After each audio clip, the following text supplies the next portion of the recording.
Hi, back to my cooking channel.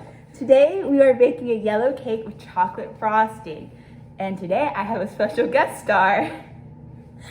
Ashley! Are you ready to do this? Yes, I am. I'm very honored to be here today. Oh, thank you. The first thing I did was clean off my counter because it was kind of dirty. Then I washed my hands for 20 seconds and took off my rings and just make sure I scrubbed underneath my nails and everything to make sure there's nothing, just to make sure we're sanitized and dried completely. The first thing you have to do is preheat your oven to 325. Then cut a piece of parchment paper for the bottom of your 8-inch pan. So that's just me kind of struggling to do that. It was a little difficult. But then after you cut it out, you do want to place it in your pan, but you also want to make sure you oil your pan too. The first thing I did was 2 3/4 cups of flour. All of your dry ingredients have to be sifted.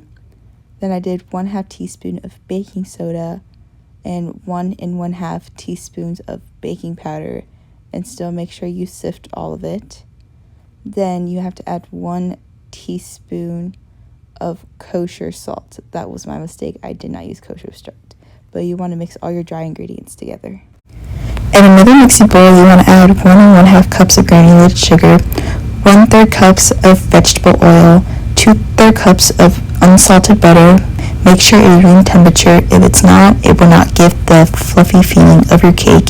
It's just going to look dense and flat, and it's not going to look very pretty.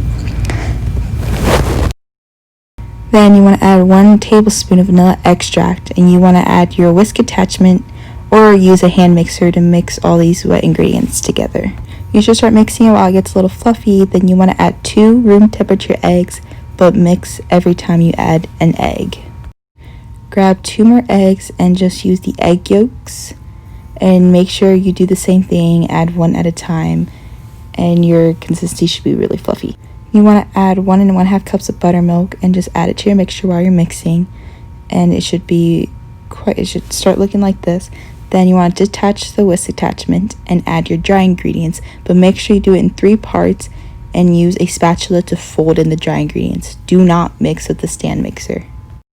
Once you're done mixing it, you want to fill up your cake pan and make sure you don't overflow it. This makes 2 batches, and put it in the oven to 30 to 35 minutes.